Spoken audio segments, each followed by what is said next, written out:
You are listening to a series of 10 podcasts on the American presidency, presented by Citizen U. Episode 4. Discuss the formal and informal powers of the president.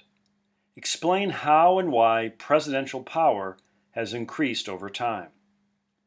Is the President of the United States the most powerful person in the world? Or merely a pitiful, helpless giant? In this lesson, we will analyze this question by looking at the President's powers and contrast them to his limits. The history of the presidency is a history of aggrandizement. We all imagine today a president with far-reaching power. When looking at the Constitution alone, however, we find a president with significant limits. Here is a list of the president's formal powers as found in Article 2 of the U.S. Constitution. Commander-in-Chief. Remember, Congress declares war.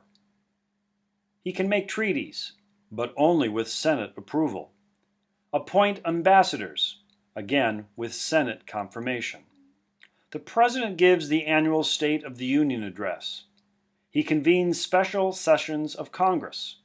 Truman was the last to do this in 1948.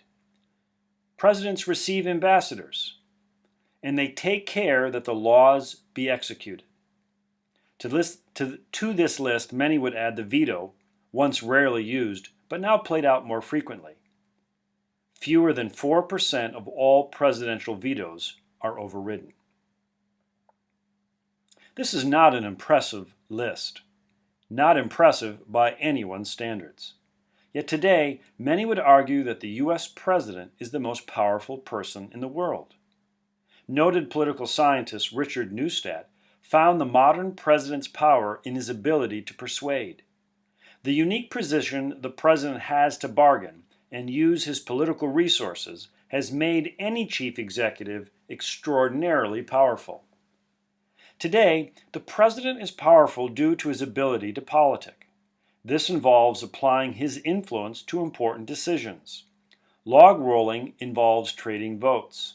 The prestige of the president applies tremendous pressure on policy decision makers. In addition, the president can muster up public opinion to support his agenda. Presidents can grab headlines to influence the national agenda. This unique ability to persuade has made all presidents, not just the charismatic ones, truly powerful.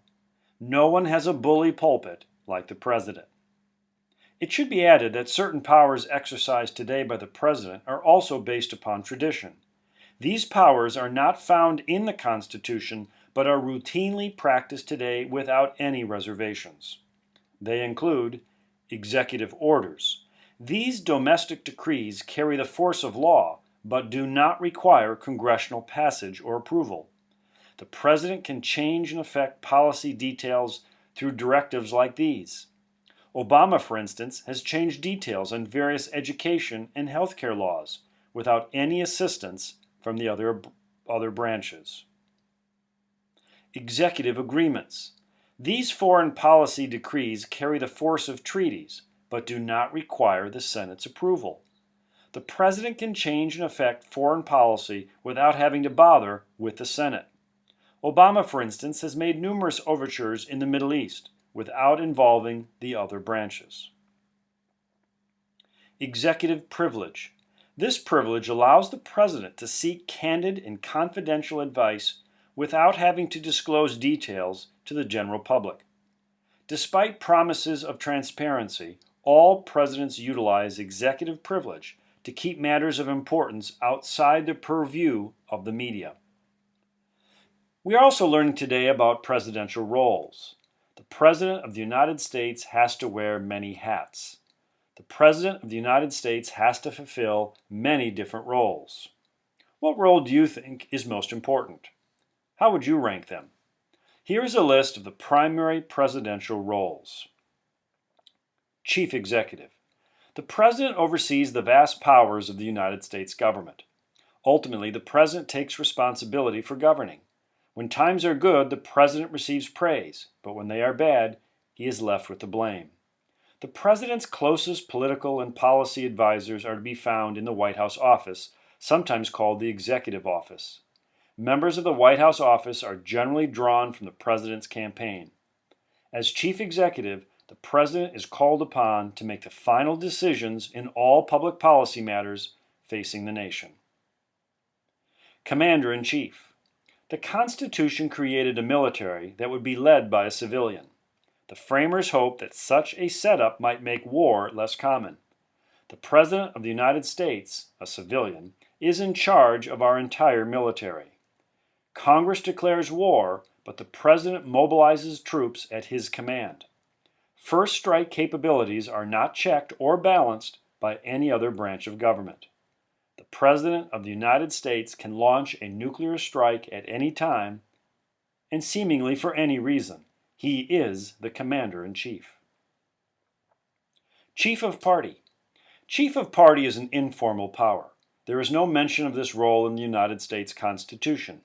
Though political parties are not mentioned in the Constitution, they undeniably play an important role in our government. As Chief of Party, the President oversees electoral strategies, issues, agendas, and public policy priorities. The President also plays a major role in raising campaign money for candidates from his party. When the majority of Congress shares the same party as the President, it is called a unified government.